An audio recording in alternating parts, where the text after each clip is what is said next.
గురువుగారు దగ్గర దగ్గర ఒక 1 వీక్ నుంచి అనుకుంటా మనకి సోషల్ మీడియా 1 వీక్ కాదు దగ్గర దగ్గర ఒక 2 వీక్స్ నుంచి సోషల్ మీడియాలో తెగ వైరల్ అయిపోయిన వీడియో ఏదైనా ఉంది అంటే మాత్రానికి నాగ చైతన్య శోభితల ఎంగేజ్మెంట్ వీడియో విడిపోతారు అని చెప్పేసి సో ఇట్లా బాగా వీడియో వైరల్ అయింది. సో దానిపైన ఇష్యూస్ కూడా చాలా జరిగాయి.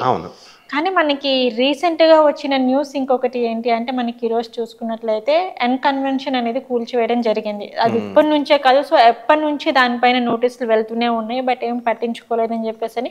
సో మనకి ఇలా న్యూస్ అనేది రావడం జరిగింది. ఈ రోజు ఆ ఎన్ కన్వెన్షన్ అనేది కూల్చివేయడం జరిగింది. సో ఇదంతా ఒక ఎత్తు అయితే ఇలా జరిగిన తర్వాత మనకేంటంటే ఒక 5-6 అవర్స్ తర్వాత సోషల్ మీడియాలో ఒక న్యూస్ అనేది వైరల్ అయిపోతుంది. అది ఏమిటి అంటే శోభిత అడుగుపెట్టిన వేళ ఎన్ కన్వెన్షన్ కూల్చేశారు అంటే ఎప్పటి నుంచో నోటీసులు ఇస్తున్నారు కానీ జరగలేదు, కానీ ఇప్పుడు జరిగింది అంటే తను వచ్చారు జరిగింది అనేసి అంటున్నారు.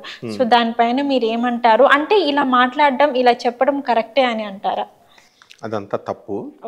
ఇప్పుడు అక్కడ నాగార్జున గారి ఎన్ కన్వెన్షన్ అనేటటువంటిది అక్కడ పాములను కూడా పెంచుతారు. అమల నాకు ఫ్రెండ్, అఖిల్ కూడా నాకు చిన్నప్పటి నుంచి తెలుసు. బ్లూ క్రాస్ మేము తిరిగేవాళ్ళం. అక్కడే అయ్యప్ప సొసైటీ అని ఉంటుంది మాదాపూర్ అంతా కూడా. దాని పక్కనే కానామెట్ అదంతా కూడా హైటెక్స్ అని ఉంటుంది అనమాట. కమాను అటువైపు కానామెట్ వైపు అదంతా ఉంటుంది. ఈ ఎన్ కన్వెన్షన్ అనేది మా కళ్ళ ముందే కట్టారు. అది అలాగే బ్లూ క్రాస్ కూడా ఒకే టైంలో ఇంచుమించు మనకి జూబ్లీ హిల్స్ లో బ్లూ క్రాస్ 34 రోడ్ నెంబర్లో రోడ్ నెంబర్ ఉంది, అక్కడ ఇది రెండు ఒకేసారి కట్టారు. అది ఏమైందంటే ఇప్పుడు సందర్భం వచ్చింది కాబట్టి ఇలా దాన్ని అన్వయించి చెప్తున్నారు, శోభిత వచ్చింది కాబట్టి ఇలా అని. అసలు శోభిత జాతకం చాలా మంది అప్పుడు ఇష్యూ నడిచింది ఏంటి అంటే ఉండరు విడిపోతారు లైక్ ఇట్లా అంటే మనకి ఇట్లా మొత్తం నెగిటివ్ వేలో కామెంట్స్ అనేవి సో ఈ వేలో వచ్చి బట్ ఏంటంటే ఇప్పుడు అది చాలా మందికి అడ్వాంటేజ్ అయింది అనమాట. అవును, అది తప్పది. ఇప్పుడు అది ప్రచారం చేసినటువంటి వాళ్ళు ఎవరంటే ఒక శోభిత యొక్క జాతకాన్ని తీసుకొని ధనుసు రాశి అన్నారు. అసలు ఆమె ధనుసు రాశి కాదు, అదే ధనుసు రాశి కాదు, ఆమెది వృషభ రాశి అని మనకి చాలా మంది మీడియా వాళ్ళు కూడా మీడియా ప్రముఖులు కూడా మీడియాలో చెప్పారు. అలాగే నేను చూసినప్పుడు యాజ్ పర్ ఆమె స్కూల్ రికార్డ్స్ కూడా శోభిత గారిది వృషభ రాశి, ఆమె బాడీ ఫిజిక్ని బట్టే చెప్పొచ్చు, మామూలు చిన్న జ్యోతిష్కుడు కూడా. కాబట్టి వాళ్ళు విడిపోతారు అన్నది అవాస్తవం. వాళ్ళు ఏం విడిపోరు, పెళ్లి చేసుకున్నా హ్యాపీగా ఉంటారు, నెంబర్ 1. అండ్ నెంబర్ 2, శోభిత రావడం వల్ల ఇది జరగడం అబద్ధం. శోభిత వచ్చిన తర్వాత కూడా వాళ్ళు హ్యాపీగా ఉంటారు, అందులో డౌట్ లేదు. ఎందుకంటే శోభిత అది వృషభ రాశి, ఆయన ధనుసు రాశి అని చెప్పి షష్టాష్టకం అని చెప్పారు. So that is clarified. ఇకపోతే ఈ గొడవ అనేటటువంటిది ఒక 10 సంవత్సరాల నుంచి 15 సంవత్సరాల నుంచి జరుగుతుంది. దాని హిస్టరీ నేను చెప్తాను. Hydro disaster response and assets monitoring and protection అని చెప్పి హైడ్రా అనే సంస్థని రేవంత్ రెడ్డి గారి గవర్నమెంట్ పెట్టింది. దీని డ్యూటీ ఏంటంటే కాంగ్రెస్ గవర్నమెంట్ పెట్టింది, ఇప్పుడు వచ్చిన తర్వాత పెట్టింది, అది ఇంతకు ముందు లేదు. అది ఏంటంటే ఎలిగేషన్స్ ఎవరన్నా కనుక ఫిర్యాదులు చేస్తే అంటే దేని మీద ఫుల్ ట్యాంక్ లెవెల్ అని FTL అని ఉంటుంది. ఆ FTL దాని కనుక ఆ ట్యాంక్ ఆ లెవెల్ ఎంక్రోచ్ చేస్తే అంటే ఎవరైనా అక్రమంగా కట్టడాలు కట్టినా లోపలికి వచ్చినా ఆ ల్యాండ్ని ఆక్రమించుకున్న ఆ ఏరియాని, అలాగే buffer zone of Tammidikunta lake, అక్కడ తమ్మిడికుంట లేక్ అని ఉంటుంది, ఆ సరస్సు మీదకి ఎవరైతే ఎంక్రోచ్మెంట్స్ చేస్తారో వాటిని కొట్టిపడేయమని చెప్పేసి గవర్నమెంట్ పాలసీ అది. సో వీళ్ళు ఎప్పుడో 20 సంవత్సరాల బ్యాకే ఆక్రమించారు. అయితే ఇక్కడ ఏమవుతుందంటే ఈ యొక్క Telangana core urban region TCUR అంటాం అనమాట. సో ఇది గవర్నమెంట్ కాన్స్టిట్యూట్ చేశాడు ఈ యొక్క హైడ్రాని. దీని ప్రకారం ఏంటంటే డిజాస్టర్ మేనేజ్మెంట్ ఏమైనా ఇలాంటివి ఉంటే దాన్ని సమన్వయం చేయాలా. రెండోది asset protection and other functions, ఆస్తుల్ని రక్షించాలి, గవర్నమెంట్ ఆస్తుల్ని. సో ఇలా ఉన్నప్పుడు ఏం జరిగిందంటే మనకి NRSC ఏం చేసింది, రీసెంట్గా మన బాలానగర్లో ఉంది నేషనల్ రిమోటింగ్ సెన్సింగ్ ఏజెన్సీ అని ఉంటుంది, సెన్సింగ్ సెంట్రల్ గవర్నమెంట్ అది. అక్కడ ఇక్కడే కాదు బాలానగర్లో ఉన్నటువంటి ల్యాండ్స్ని కూడా NRSC వాళ్ళయ్యే వేరే వాళ్ళు ఆక్రమిస్తూ ఒప్పుకోలేదు వాళ్ళు. ఇలాంటి రూల్ వల్ల 1979 నుంచి 2024 వరకు ఇప్పుడు వరకు 61% ఇలాంటి ఎంక్రోచ్మెంట్స్ని ఆపారు. ఇది స్ట్రిక్ట్ గా ఇంప్లిమెంట్ చేయడం వల్ల ఇది మంచి పరిణామం. తర్వాత ఇదేమైందంటే ఈ యొక్క ఈ గొడవ ఎందుకు వచ్చింది అంటే కోమటిరెడ్డి వెంకటరెడ్డి గారు రోడ్ అండ్ బిల్డింగ్ మినిస్టర్గా ఉన్నారు ఇప్పుడు ప్రెసెంట్. అవునవును. ఆయన కంప్లైంట్ వేశారు.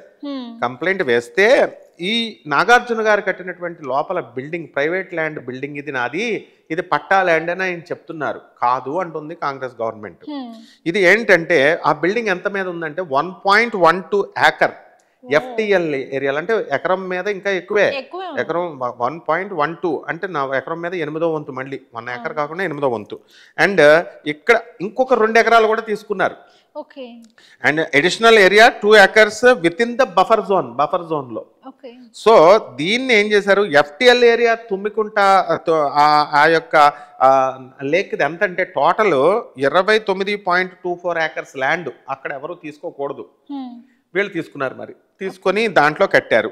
సో ఇంతవరకు ఏం జరుగుతుందంటే నాగార్జున గారు ఏవైతే కంప్లైంట్స్ వస్తున్నాయో వాళ్ళకి ఇన్ఫ్లుయెన్స్ ఉంటుంది కదా హీరోలు, మిగతా గవర్నమెంట్లో కేసీఆర్ గవర్నమెంట్ ఉన్నప్పుడు వాళ్ళంతా కూడా బైపాస్ చేసేయండి, వదిలేసేయండి, రెగ్యులేటింగ్ యాక్షన్ చేయకండి అని చెప్పేసి కన్సర్న్ అథారిటీస్ని ఇన్ఫ్లుయెన్స్ చేశారు ఆయన. కాబట్టి ఏం జరిగింది, ఇదంతా అఫీషియల్ గవర్నమెంట్ చెప్పే మాటలు నేను చెప్తున్నాను, మన అభిప్రాయాలు కాదు. తర్వాత అప్పుడు ఏం జరిగిందంటే ఎన్క్లోజర్స్ పెట్టారు కోమటిరెడ్డి వెంకటరెడ్డి గారు. ఏమేమి పెట్టారు, ఎఫ్టిఎల్ మ్యాప్ను ఒకటి పెట్టారు, అలాగే ప్రింట్అవుట్ పెట్టారు, ఎంక్రోచ్మెంట్ చేసిన printout along with Google Earth మ్యాప్స్తో సహా పెట్టారు. పట్టా ల్యాండ్ ఇది, నేనే కొట్టేసుకుందును కదా, మీరు ఎందుకు చెప్పడము, నోటీస్ నాకు ఇవ్వలేదు అని నాగార్జున గారు ఆవేదన. ఏమంటున్నారు ఆయన ట్విట్టర్లో ఏం పెట్టుకున్నారు, మీరు చెప్పుంటే నేనే కొట్టేసుకుందాను కదా, నా పరువు ప్రతిష్టలకి ఇదైంది కదా, నాకు స్టే ఆర్డర్ ఉంది కదా అంటున్నారు. స్టే ఆర్డర్ ఎవరు పెట్టినా ఇస్తారు, అది పెద్ద ఇష్యూ కాదు. తర్వాత ఈ యొక్క ట్యాంక్ ప్లాన్ని, ఈ బిల్డింగ్ ఎప్పుడైతే ప్రైవేట్ ల్యాండ్లో కట్టాను నేను అని అబద్ధం ఆడుతున్నారు నాగార్జున గారు అని గవర్నమెంట్ రేవంత్ రెడ్డి గారు చెప్తున్నా. సో దీనికి ఐపీఎస్ ఆఫీసర్ని పెట్టారు హైడ్రాకి హెడ్ కింద ఐపీఎస్ ఆఫీసర్ ఆయన రంగనాథ్ గారు, ఏవి రంగనాథ్ గారు. ఈయన డ్యూటీ ఏంటంటే అనాథరైజ్డ్ కన్స్ట్రక్షన్ ఎవరైతే చేస్తారో తీసేస్తారు. అండ్ హెరిటేజ్ ల్యాండ్ ఉంది, ఆయన ఇదే తీసేయలేదు.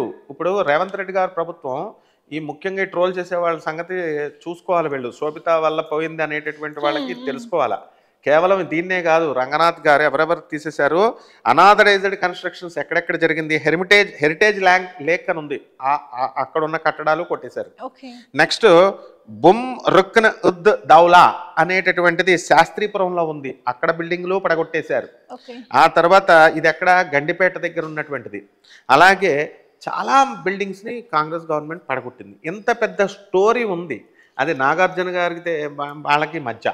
నాగార్జున గారు ఏంటంటే ఆయన తీసుకున్నారు ఇది ఇంక వాళ్ళు ఏం చూడదు, గవర్నమెంట్ ఇన్ఫ్లుయెన్స్ని ఏం చూడదు, ఎందుకంటే హైడ్రా అంత స్ట్రిక్ట్గా ఎఫ్టిఎల్ మీద ఉన్నప్పుడు కొట్టేస్తారు అంతే. సో గవర్నమెంట్ పాలసీ ఎప్పుడు కూడా కరెక్ట్. దానికి దీనికి తీసుకొచ్చి శోభితకు లింక్ పెట్టి పాపం శోభిత వస్తే నాగార్జున గారికి ఇప్పుడు అయిందంటే అది 15-20 సంవత్సరాల నుంచి జరుగుతుంది. కాబట్టి ఎట్టి పరిస్థితుల్లో శోభిత జాతకానికి సంబంధం లేదు. శోభిత జాతకం బ్రహ్మాండంగా ఉంది. అంతేకాదు వివాహం అయిన తర్వాత నాగ చైతన్య గారికి శోభితకి కొడుకు కూడా పుడతాడు. ఇది నేను బాండ్ పేపర్ మీద రాసిస్తాను, ఎవరైనా సరే నన్ను అడగొచ్చు అనమాట. కాబట్టి వాళ్ళ హ్యాపీ లైఫ్ ఉంటుంది, ఇందులో ఏమీ ప్రాబ్లం లేదమ్మా. వాళ్ళ ముందు ట్రోలింగ్ చేసేటప్పుడు ఫస్ట్ నాలెడ్జ్ నేర్చుకోవాలి. ఇంత రేవంత్ రెడ్డి గారు ఇంత కసరత్తు చేస్తే అంత మంచి పరిణామం అది. ఇప్పుడు ఇదే విషయం మహేష్ బాబు గారికి కూడా జరిగింది అప్పట్లో. అంతకు ముందు గవర్నమెంట్ లో పద్మాలయ స్టూడియోకి సంబంధించి వాళ్ళు వెళ్తారు, కాంప్రమైజ్ చేసుకుంటారు రాజశేఖర రెడ్డితో, మామూలుగా ఇవన్నీ జరుగుతున్నవే. అయితే రేవంత్ రెడ్డి గారు ఆయన స్ట్రిక్ట్ గా చక్కగా ట్రాన్స్పరెంట్ గా చేస్తున్నారు కాబట్టి ఇప్పుడు వాళ్ళు ట్రాన్స్పరెంట్ గా అది ప్రభుత్వం చేయాలా, ప్రభుత్వం డ్యూటీ ప్రభుత్వం చేయాలి. నాగార్జున గారికే నొప్పి లేదు. ఆయన ఫీల్ అయింది ఏంటంటే ఒకటే అంటున్నాడు, నాకు చెప్పుంటే నేనే పడగొట్టేసుకున్నాను కదా, నా ఇమేజ్ డ్యామేజ్ అవుతుంది కదా అని, అంతే. కాబట్టి ఇక్కడ ఆయన నేను లా అబైడింగ్ సిటిజన్ని కాబట్టి నేను చట్టాన్ని గౌరవించే వ్యక్తిని అంటున్నారు. ఇది పోతే ఏముందమ్మా, అది మామూలుగా ప్రజలు ఇచ్చిందే. కాబట్టి ఇవన్నీ ఎంతకాలం ఎంజాయ్ చేశారు కదా. ఇప్పుడు కొట్టేటప్పుడు ఏంటంటే ఎలా కడతారంటే అనాథరైజ్డ్ బిల్డింగ్ రోడ్ వస్తుందని అంటే ఒక 20 సంవత్సరాల తర్వాత వస్తుంది, బిల్డింగ్ వస్తుంది, లోపల మనం ఎంజాయ్ చేస్తాం, అద్దెలు వస్తాయని మామూలు వాళ్ళు సైడ్ 3లో బోరబండలో చాలా మంది అలా కడతారు. రెడీ అయ్యే దిగుతారు. కాబట్టి నాగార్జున గారికి ఏం లాస్ లేదు. ప్రభుత్వం ఎప్పుడు ట్రాన్స్పరెంట్గా ఉండాలా, స్ట్రిక్ట్గా ఉండాలా, కరెక్ట్గా చేస్తున్నారు రేవంత్ రెడ్డి గారు. ఓకే ఓకే ఓకే గురుగారు, ఎందుకంటే చాలా మంది ఇలా ట్రోల్ చేస్తున్నారు. సో ఇట్లా ట్రోల్ చేయడం వల్ల ఏంటంటే సో వాళ్ళకు కూడా అరే ఏంటి అన్నట్టు కొంచెం బాధ వేస్తుంది. సో ఇట్లా ట్రోల్ చేయడం వల్ల, ఎందుకంటే వాస్తవం ఏంటి అని చెప్పేసి మనం మాట్లాడాలి తప్పించి సో మనకి పైన కనిపించింది దాన్ని పట్టుకొని మనం మాట్లాడడం కూడా కరెక్ట్ కాదు. సో ఇలా ట్రోల్స్ చేసే వాటన్నిటికైతే మీరు మాకు చాలా చక్కగా సమాధానం ఇచ్చారు గురుగారు. ఇట్లానే అన్నిటికి కూడా చాలా బాగా చెప్పేశారు. ధన్యవాదాలు. ధన్యవాదాలు.